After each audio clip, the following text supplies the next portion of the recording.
Hi, ನಮಸ್ಕಾರ. ಕಲ್ಮಡ್ಕ ಇನ್ನು ಭೋಜಬಾಸಿಗೆ ಒಂದು 4-5 ಕಿಲೋಮೀಟ್ರ್ ಇದೆ. ನಾವು ಹೊರಡುವಾಗ ಸ್ವಲ್ಪ ಲೇಟ್ ಆಯಿತು. ಅಂದರೆ ಒಂದು 8 ಗಂಟೆಗೆ ಹೊರಡಬೇಕಾಗಿತ್ತು. 9:30 ಆಗಿದೆ. ಆಯಿತಾ, ಕೊನೆಗೆ ನಾವು ಒಂದು ಮುಕ್ಕಾಲು ವರ್ಷ ದಾರಿ ತಲುಪಿದ್ದೇವೆ. ಇನ್ನೊಂದು 5 ಕಿಲೋಮೀಟ್ರ್ ಇದೆ. ಆದರೆ ನಮಗೆ ಬೆಳಿಗ್ಗೆ ಒಂದು ಪಾರ್ಸೆಲ್ ಕೊಟ್ಟಿದ್ರು, ಅದು ಪಲಾವ್ ಕೊಟ್ಟಿದ್ರು.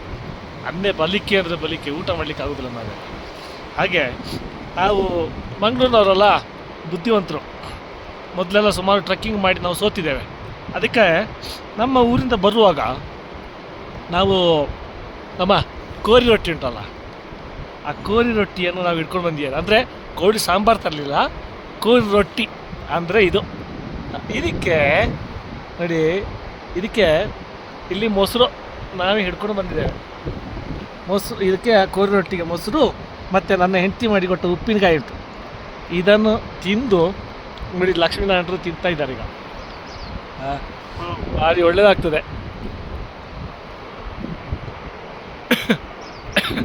ಕೋರಿ ರೊಟ್ಟಿಯನ್ನು ಮಜ್ಜಿಗೆ ಹಾಕಿ, ಮೊಸರು ಹಾಕಿ, ಅದಕ್ಕೆ ಉಪ್ಪಿನಕಾಯಿಯ ರಸವನ್ನು ಅದ್ದಿ ಒಂದು ಪಾಕ ಬರಿಸಿ ಅದನ್ನು ತಿನ್ನೋದು. ಮತ್ತು ಇನ್ನೊಂದೇ ತಗೋದುಂಟ, ನಮ್ಮ ಊರಲ್ಲಿ ಸಿಕ್ಕಿದಾಗೆ ಇಲ್ಲಿ ಗಲ್ಲಿ ಮೊಸರಿಗೆ ಅಂತ ಸಿಕ್ಕುವುದಿಲ್ಲ ಮಾರ್ರೆ. ನಾವು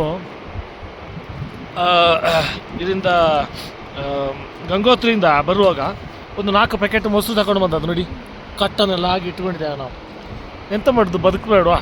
ನಮ್ಮ ಊರಿನಲ್ಲಿ ಬದುಕಿದಾಗ ಇಲ್ಲಿ ಬದುಕಬೇಕು. ಹಾಗೆ ನಮ್ಮದೊಂದು ಕೇಣಿ, ನಮ್ಮದೇ ಉಪ್ಪಿನಕಾಯಿ, ನಮ್ಮದೇ ರೊಟ್ಟಿ, ನಮ್ಮದೇ ಇದು ಎಂಥದ್ದು ಪ್ಲೇಟು, ನಮ್ಮದೇ ಮೊಸರು, ನಮ್ಮದೇ ಪದ್ಯದಲ್ಲಿ ಊಟ ಮಾಡಿ ಎಷ್ಟು ದಿನ ಆಗ್ತದೆ ಅಷ್ಟು ದಿನ ಸುಧಾರಿಕೆ ಮಾಡೋದು.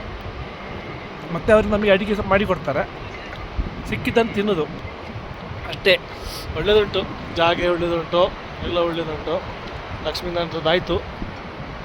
ಹಾಗೆ ಇದೊಂದು ಗಮ್ಮತ್ತು ನೋಡಿ, ಯಾರೂ ಇಲ್ಲದ ಹಣೆ ಬರಕ್ಕೆ ನಮ್ಮದೊಂದು ಎಲ್ಲಾದ್ರೂ ಟ್ರೆಕ್ಕಿಂಗ್. ಓಕೆ, ಬಾಯ್ ಬಾಯ್ ಕಲ್ಮಡ್ಕ.